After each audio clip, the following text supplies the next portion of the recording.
హల్లెలూయా. యేసుక్రీస్తు నామములో అందరికీ హృదయపూర్వక వందనములు. ప్రత్యేకమైన సమయంలో ఈ ప్రత్యేకమైన రోజు యొక్క వాగ్దానంతో మీ ముందుకు వచ్చున్నాను.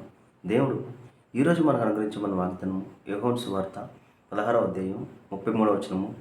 ధైర్యము తెచ్చుకొనుడి, నేను లోకమును జయించి ఉన్నాను. హల్లెలూయా. ఈ వాగ్దానం ద్వారా సమస్త విషయాల్లో మనకు విజయం కలుగును గాక. ఆమేన్. ఎప్పుడైతే ఇచ్చిన వాగ్దానం బట్టి అడుగుతామో అడిగిన సమస్తాన్ని దేవుడు మనకి అనుగ్రహిస్తాడండి. ఇచ్చిన వాగ్దానం ఏంటండి? ధైర్యము తెచ్చుకొనుడి. మనం ప్రతి విషయంలో ఎలా ఉండాలి? ధైర్యంగా ఉండాలి. ఎందుకంటే నేను లోకమును జయించున్నాను.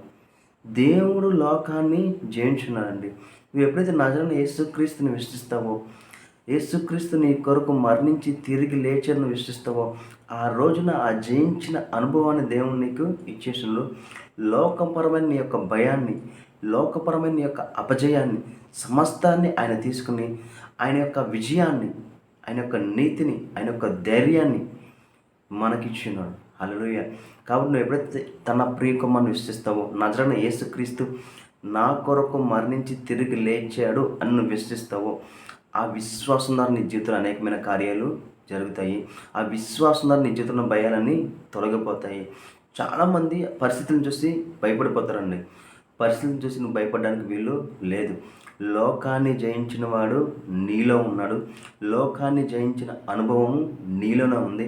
కాబట్టి నీకు వచ్చిన సమస్యని ఆ సమస్య వైపు కాకుండా సిలువ వైపు, నజరైన యేసుక్రీస్తు ద్వారా ఈ సమస్యలో నేను విజయం పొందాను అని ఎప్పుడైతే చూస్తావో, నీ యొక్క విశ్వాసం ద్వారా ఆ ప్రదేశంలో, ఆ స్థలంలో నువ్వు విజయము పొందుతావు. ఒకవేళ నువ్వు నిందించబడ్డావా, నీ మీద ఏదైనా నిందలు వేసి ఉన్నారా, నీకు నిందకు ప్రతిగా ఈరోజు నీకు ఘనత కలగబోతుంది. హల్లెలూయా. అట్టి రీతిగానే నువ్వు ఏ విషయంలో అయితే బలహీనంగా ఉన్నావో, ఏ విషయంలో అయితే భయపడుచున్నావో, ఏదైతే అనారోగ్యం ద్వారా నువ్వు ఇబ్బంది పడుచున్నావో, ప్రతిదీ ఈరోజు తొలగిపోను గాక.